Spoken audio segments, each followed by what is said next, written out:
Good morning, students. My name is Vishnu Sharma, lecturer Computer Science, government polytechnic college Dausa से। आज के e lecture में हम program practice of do while loop करेंगे ताकि हम सी लैंग्वेज में डू वाइल लूप को समझ सकें। तो डू वाइल लूप को समझने के लिए हम एक प्रोग्राम की हेल्प से प्रैक्टिस करेंगे। सबसे पहले हम ये देखेंगे कि लूपिंग क्या होती है, लूप कौन कौन से होते हैं और डू वाइल लूप कैसे काम करता है, और एक छोटे से प्रोग्राम की हेल्प से हम डू वाइल लूप को समझने की कोशिश करेंगे। ये हमारा lecture board of technical education Rajasthan के subject code CS 201, EL 210, ME 210 C programming language से रिलेटेड है। तो शुरू करते हैं। देखिए, सबसे पहले हम लूप्स के बारे में पढ़ेंगे कि लूप्स क्या होते हैं। In programming loops are used to repeat a block of code until the specified condition is met। Means loops क्या होते हैं, एक रिपीटेड ब्लॉक होता है, रिपीटेड ब्लॉक ऑफ कोड होता है जो कि कब तक चलता है, जब तक कि आपकी स्पेसिफाइड कंडीशन मिल नहीं जाती। आपकी स्पेसिफाइड कंडीशन मिल जाने के बाद आप उस ब्लॉक से बाहर आ जाते हैं।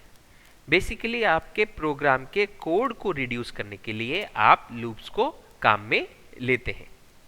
ठीक है, लूप्स की हेल्प से आप अपने प्रोग्राम के कोड्स को कम कर सकते हैं और बार बार जो कोड रिपीट हो रहा हो उसे लूप की हेल्प से आप रिपीट करवा सकते हैं ताकि आपको बार बार उस कोड को नहीं लिखना पड़े। ठीक है, C programming has 3 type of loops. 3 तरह के लूप्स होते हैं सी प्रोग्रामिंग लैंग्वेज में। First for loop, second while loop, third do while loop.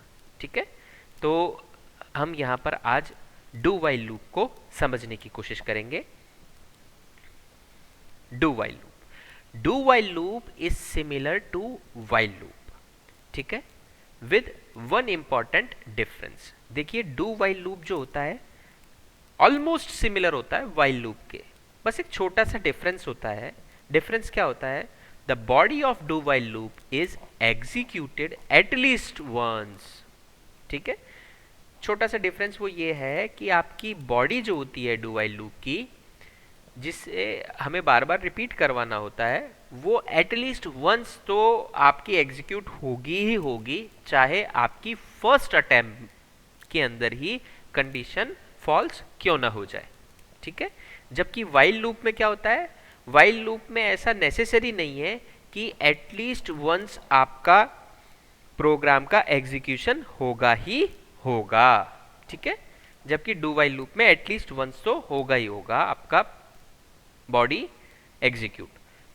Only then the test expression is evaluated. ठीक है, आपका टेक्स्ट एक्सप्रेशन जो है वो इवेल्युएट होगा। अगर आपका टेक्स्ट एक्सप्रेशन फर्स्ट अटेम्प्ट में भी फेल हो जाता है तो भी डू वाइल लूप में एटलीस्ट वंस तो आपकी डू वाइल लूप की बॉडी रन होगी। ठीक है, उसके पीछे रीजन ये है, आप देखिए सिंटैक्स समझिए।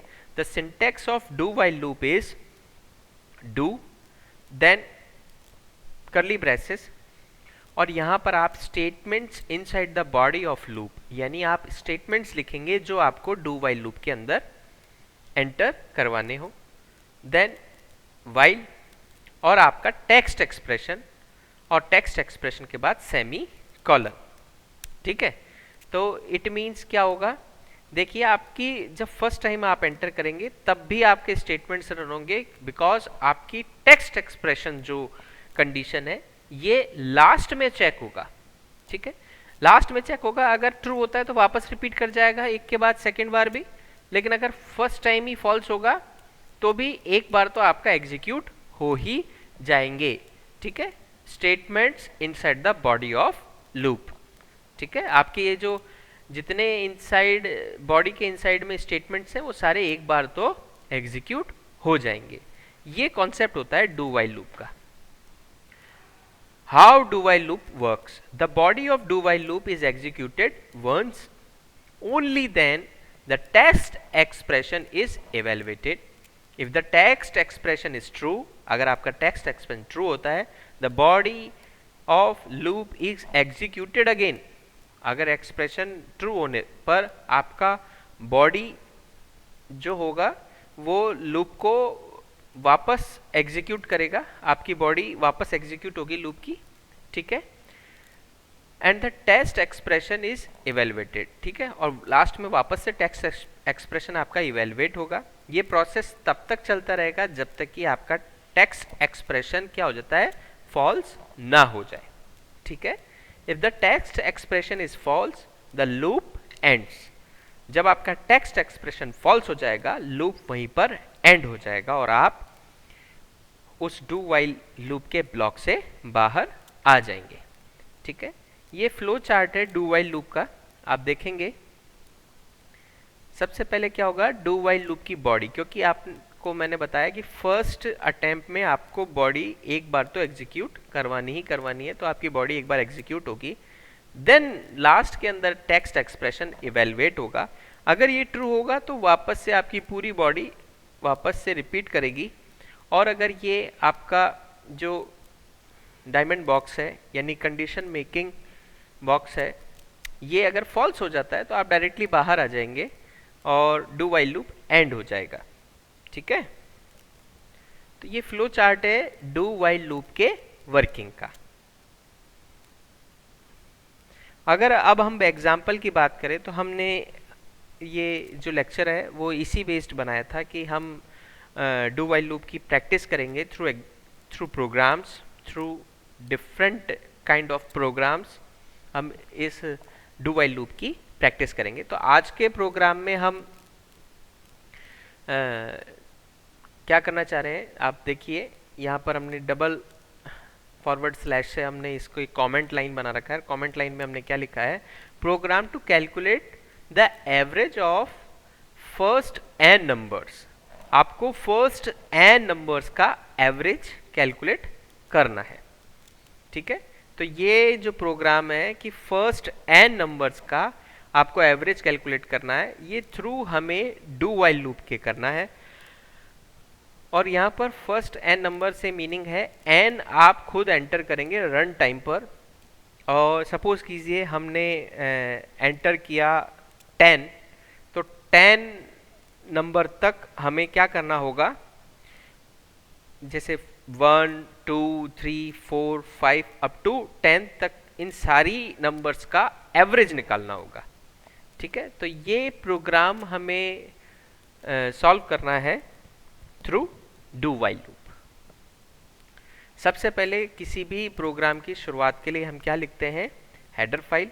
तो यहाँ पर हमने हेडर फाइल इंपोर्ट की है, standard input output header file, ठीक है.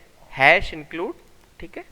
और हैश इंक्लूड की हेल्प से आपने, ये प्री प्रोसेसर डायरेक्टिव्स हैं, इनकी हेल्प से आपने standard input output header file अपने प्रोग्राम में इंपोर्ट की है. इसके बाद आपने क्या किया, इसके बाद आपने मेन फंक्शन ओपन किया है. मेन फंक्शन बहुत इंपॉर्टेंट फंक्शन है जिसका स्कोप कहाँ से शुरू हो रहा है, यहाँ से शुरू होके लास्ट तक जा रहा है. और मेन फंक्शन का काम क्या है, मेन फंक्शन का जो आपको एम फुलफिल कराना होता है वो आप मेन फंक्शन के अंदर आप वो कोड आप लिखते हैं. देखिए main function integer type return कर रहा है डेटा, तो आपने लास्ट में रिटर्न 0 किया है, ठीक है, क्योंकि 0 एक इंटीजर टाइप वैल्यू है. इसके बाद आपने क्या किया, आपने डिक्लेरेशन सेक्शन में गए, प्रोग्राम शुरू किया कर्ली ब्रेसेस से और डिक्लेरेशन सेक्शन चालू किया. यानी आपको जितने वेरिएबल्स आपको अपने प्रोग्राम में काम में लेने हैं वो सारे आप यहाँ पर डिक्लेयर करेंगे. आपने एक n वेरिएबल डिक्लेयर किया ताकि आप उस इंटीजर टाइप ऑफ नंबर को एंटर करा सके जहाँ तक कि आपको फर्स्ट n नंबर्स का एवरेज कैलकुलेट करवाना हो. फिर हमने क्या किया, सेकंड एक i इंटीजर टाइप का वेरिएबल लिया जिसकी वैल्यू 0 की. फिर आपने एक सम नाम का वेरिएबल लिया जिसकी वैल्यू आपने 0 की, ठीक है. सेमी कॉलन से इसे बंद कर दिया. यानी ये लाइन आपने कंप्लीट कर दी। प्रोग्राम में हमेशा आपको सेमीकोलन से आपके स्टेटमेंट्स क्लोज करने होंगे। देन फ्लोट टाइप आपने एक वेरिएबल लिया avg और इसकी वैल्यू आपने कितनी की 0 0। देखो फ्लोट टाइप का वेरिएबल है यानी फ्रैक्शनल वैल्यूज रखता है, एवरेज फ्रैक्शनल्स में आ सकता है, इसलिए आपने इसके अंदर शुरुआत में 0 0 कर दिया। ठीक है, सम के अंदर भी आपने 0 एंटर करवा दिया था। देन आपने क्या किया, प्रिंट एफ फंक्शन काम में लिया ताकि मैसेज प्रिंट हो सके, enter the value of n। आपने n की वैल्यू एंटर की और स्कैनएफ फंक्शन की हेल्प से आपने क्या किया, एक n इंटीजर टाइप का नंबर आपने एंटर किया। ये n इंटीजर टाइप का जो नंबर है ये ही वो नंबर है जो कि आपको nth नंबर तक आपको क्या करना है, एवरेज निकालना है। सपोज कीजिए यहाँ पे हमने 18 एंटर किया। ठीक है, स्कैनएफ की हेल्प से आपने वैल्यू रीड करवाई प्रोग्राम के अंदर। ठीक है, 18, तो 18 हमारा प्रोग्राम का एम क्या है, 1 + 2 + 3 + अप टू 18 तक सम कैलकुलेट करके उसका एवरेज निकालना है। ठीक है, एवरेज निकालने का बेसिक फॉर्मूला यही होता है कि जितनी नंबर हैं जिनका एवरेज निकालना है उन सबका सम और डिवाइड बाय जितने नंबर का हमने सम किया है उतने नंबर से आप डिवाइड कीजिए। ठीक है, तो हमने nth जो फर्स्ट n नंबर्स का जो हमें एवरेज कैलकुलेट करना था तो हमने n की वैल्यू इंसर्ट कर दी। अब आपने डबल फॉरवर्ड स्लैश यानी कमेंट लाइन से आपने बताया the body of the loop is executed at least once. एक बार तो आपको एग्जीक्यूट करनी है। ठीक है, डू आपने लिखा, फिर कर्ली ब्रेसेस लगाया, फिर आपने लिखा सम इक्वल्स टू सम + 1। अब सम में शुरुआत की वैल्यू कितनी है, 0 0 इक्वल्स टू 0 + 1। ठीक है, तो अब सम में कितना चला गया, 1, और i की वैल्यू कितना हो गया, i की वैल्यू कितनी थी, 0, i इक्वल्स टू i + 1। अब i कितना हो गया, 1। ठीक है, लास्ट में आपने चेक करवाया i < n। ठीक है, कंडीशन ट्रू है। सपोज कीजिए n 18 था, कंडीशन ट्रू है क्योंकि अभी i की वैल्यू 1 और n की 18 है। एवरेज अभी हम बाहर निकलेंगे ही नहीं, ये रूप वापस से रिपीट कर जाएगा क्योंकि कंडीशन ट्रू होगी। वापस से जहाँ सम इक्वल्स टू सम + 1 की बात करेंगे तो सम की वैल्यू 1 आ गई थी, 1 + 1 2 हो गया। अब कितना चला गया सम में, 2। ठीक है, और i की वैल्यू कितनी होगी, i की पहली वैल्यू 1 थी, 1 + 1 2। ठीक है, इस तरीके से ये रिपीट करता जाएगा, कंडीशन आगे ट्रू हो जाएगी। 2 < n अगर हम 18 के लिए लेते हैं कंडीशन ट्रू है। तो इस तरीके से रिपीट करते जाएंगे ताकि क्या होता जाए, सम कैलकुलेट होके आ जाए हमारे पास, है ना।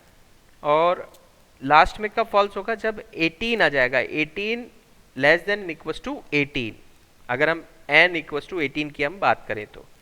ठीक है, और nth वैल्यू तक आपका सम भी कैलकुलेट होके आ जाएगा और आप कंडीशन जैसे ही फॉल्स होगी वैसे ही आप बाहर आ जाएंगे। बाहर आने के बाद आप एवरेज निकालने के लिए बेसिक फॉर्मूला आप लगाएंगे, average = sum divide by n। अब आपके पास सम कैलकुलेट होके आ गया सम के अंदर, और डिवाइड बाय n यानी अगर आप 18 की बात करें तो 18 वैल्यूज़ का आपने सम लिया है, तो इससे एवरेज कैलकुलेट करने के लिए सम डिवाइड बाय n कर देंगे। प्रिंट एफ फंक्शन आप काम में लेंगे। ठीक है, the sum of first n number is modulus d। अब सम फर्स्ट, अब इससे the sum of first n numbers किस में कैलकुलेट हो, क्या आया, सम में, तो सम प्रिंट करवा देंगे। और अगर हम एवरेज की बात करेंगे तो प्रिंट एफ फंक्शन हमने काम में लिया, बैकवर्ड स्लैश n का यूज कहाँ पर है, लाइन चेंज के लिए। नेक्स्ट लाइन में अगर आपको आपका आउटपुट डिस्प्ले करवाना हो, the average of first modulus d numbers, modulus d यानी फॉर n यानी 18, सपोज कीजिए हमने 18 एंटर किया था, तो 18 नंबर्स के फर्स्ट 18 नंबर्स के एवरेज के लिए आपने = मॉड्यूलस f एवरेज को प्रिंट करवा दिया, क्योंकि एवरेज हमने यहाँ निकाला avg = sum divide by n। तो यहाँ पर एवरेज कैलकुलेट हो गया। ठीक है, रिटर्न 0 और ये बंद। देखिए मेन जो लॉजिक था वो डू वाइल लूप के अंदर था। डू वाइल लूप की हेल्प से आपने क्या किया है, सम कैलकुलेट करवाया है ना।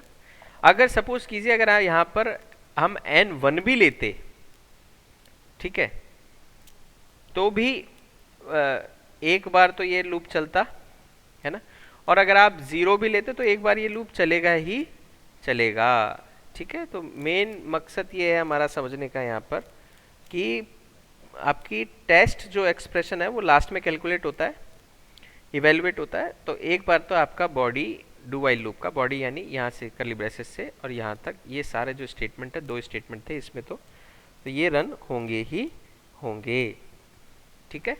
तो इस तरीके से आप आउटपुट कैलकुलेट करवा सकते हैं, है ना। Enter the value of n में हमने 18 डाला तो ऑटोमेटिकली कैलकुलेट होकर आपका आउटपुट आपकी स्क्रीन पर डिस्प्ले होगा। The sum of first n numbers is 171, the average of the first 80 number is 9, ठीक है। तो इस तरीके से आप डू वाइल लूप की हेल्प से कैलकुलेट करवा सकते हैं प्रोग्राम को। Thank you so